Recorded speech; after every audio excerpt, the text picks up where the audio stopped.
पवन सिंह, खेसारी लाल यादव, दिनेश लाल निरहुआ और रवि किशन, इन चारों के नाम जैसे ही सुनाई देते हैं, भोजपुरी दुनिया की सबसे बड़ी आवाज, सबसे तेज विवाद और सबसे गर्म राजनीति एक साथ खड़ी हो जाती है।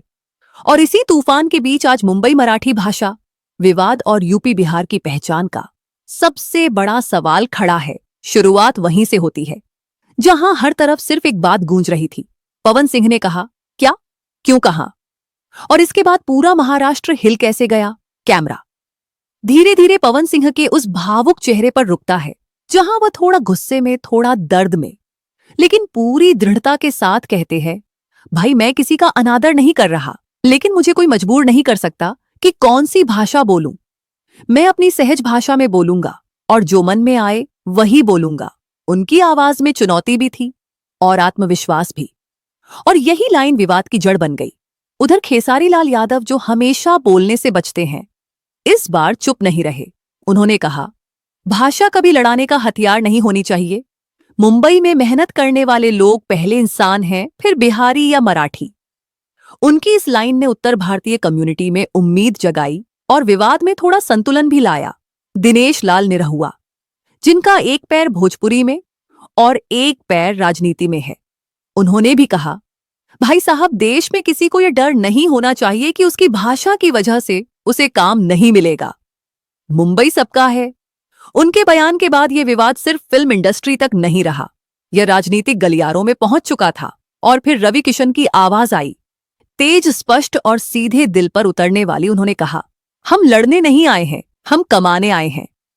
मुंबई में हर मेहनती का हक है। भाषा से बड़ा पेट की भूख है, भाषा से बड़ा इंसान का संघर्ष है। जिसे समझ आता है वही आगे बढ़ता है। उनके शब्दों ने विवाद को एक अलग दिशा दे दी।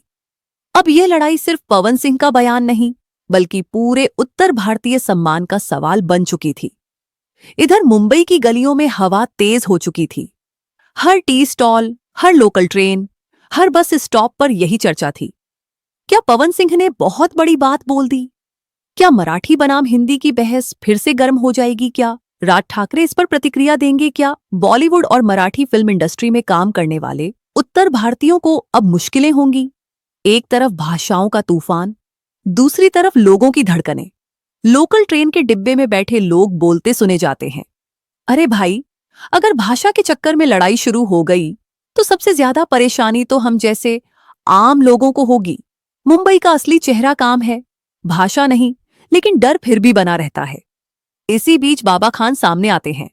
मुंबई के एक जाने माने सामाजिक कार्यकर्ता बाबा खान ने कहा, मुंबई किसी एक की नहीं, सबकी है। यह शहर कभी भाषा नहीं पूछता, सिर्फ मेहनत देखता है। किसी को भी डराने की जरूरत नहीं है। पवन सिंह हो या कोई और, हर व्यक्ति को अपनी भाषा का अधिकार है।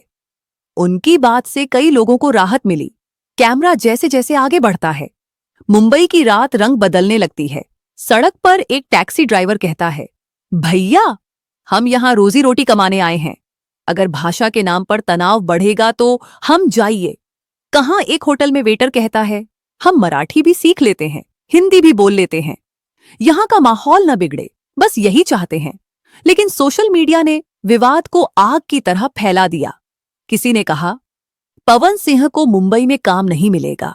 किसी ने लिखा, यूपी बिहार वालों को निकालने की तैयारी हो रही है। किसी ने मजाक बनाया, किसी ने धमकी दे दी, किसी ने